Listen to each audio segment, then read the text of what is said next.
réfléchis 2 secondes. Parce que là, c'est Pas de souci, pose il y a une colle, hein. le montage. Il n'y a Oui, c'est aucun ça. problème. C'est ça.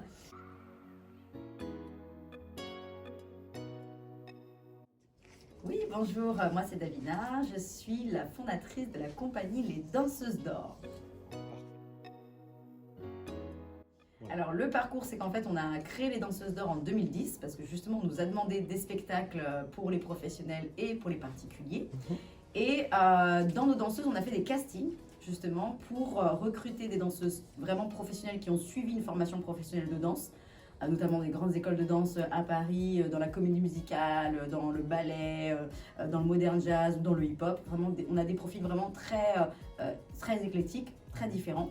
Et à contrario, on a aussi des danseuses qui étaient amateurs et qui sont devenues professionnelles, c'est-à-dire qui sont danseuses passionnées. Donc du coup, on a mélangé voilà, tous les talents, on va dire, parce que clairement, en fait, sur le casting, on leur demande d'exprimer leurs talents.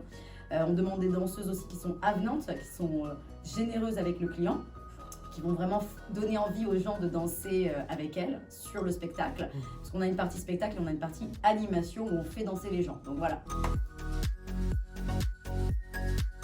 D'accord, j'en ai 1 milliard. Une des très bonnes expériences, ce sont les voyages. En l'occurrence, quand on nous demande de danser, par exemple, pour la Coupe d'Afrique des Nations, on va danser dans un stade rempli de personnes, de milliers de personnes. Là, c'est vraiment des spectacles grandioses, déjà en termes de logistique. Parce qu'on est beaucoup de danseuses, on a des très grands costumes, il faut danser, il faut faire danser tout le monde, c'est des milliers de personnes. Et nous, l'amour qu'on reçoit du public, elle est juste immense. Parce qu'on a beaucoup de monde, on a beaucoup de monde qui crie, on a beaucoup de monde qui danse avec nous. Et là, on va dire que c'est vraiment le top des scènes dansantes qu'on a eues.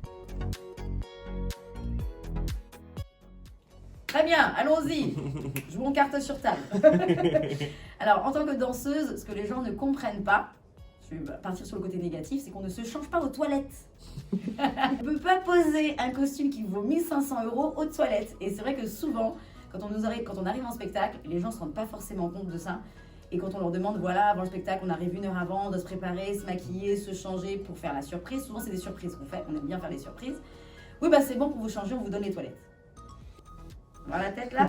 Effectivement, mesdames et messieurs les clients, on ne se change pas aux toilettes. Il faut faire en sorte de nous trouver une loge ou une petite salle où on peut poser nos affaires sur une table, être au chaud, avoir de la lumière. C'est des choses bêtes, hein, mais avoir de la lumière pour qu'on puisse être en condition en fait pour se préparer au spectacle. Et si possible, je dis bien, un espace où on puisse aussi répéter.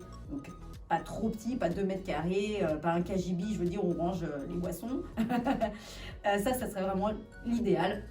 Et c'est ce qu'on aimerait faire comprendre aux clients, qu'effectivement, quand les danseuses elles arrivent, il faut vraiment qu'elles soient, entre guillemets, comme des stars que vous voyez au théâtre ou au cinéma. Elles ont leur loge, en fait, pour se préparer, être en condition pour donner le meilleur d'eux-mêmes. Parce que finalement, quand on danse pas très longtemps.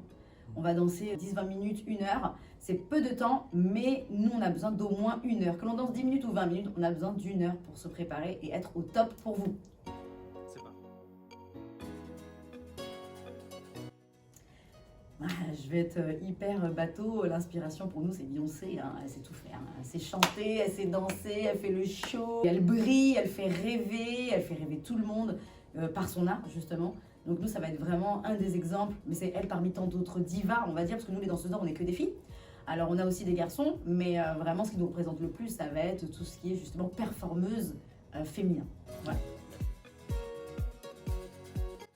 Ah, si j'étais une danse... C'est compliqué de dire si j'étais une danse, quelle danse je serais, parce que justement, aujourd'hui, les danseuses d'or, c'est plusieurs danses, parce qu'on ne se retrouve pas que dans une danse.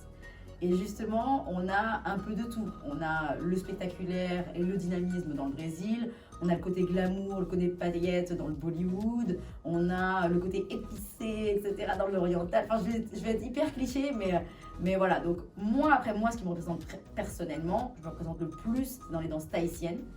C'est vrai que la Polynésie m'attire énormément, de par la culture, de par le côté très naturel des danseuses, le côté spectaculaire des costumes, le côté très dynamique de la danse, très proche de la nature, avec justement les costumes, avec le raffia, les coquillages, les plumes, c'est très naturel. Je trouve. Donc moi personnellement, cette danse, c'est celle auprès de laquelle je me rapproche le plus. Après, si on interroge toutes les danseuses de ma compagnie, il y a beaucoup de talents différents, beaucoup d'attirances différentes. Il y en a qui sont plus académiques, donc elles seront plus dans le French cancan et le ballet. Il y en a qui seront plus attirées par le Brésil parce que ça les fait rêver, ça fait rêver tout le monde. Voilà. Voilà un petit peu les danses qui nous collent à la peau. Le numéro dans lequel on est le plus fier, je dirais quand même, c'est peut-être le Brésil.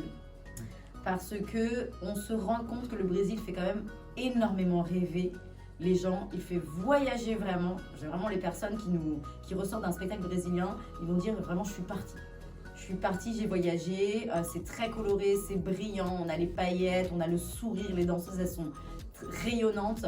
Donc on va dire qu'on est le plus fier du tableau brésilien.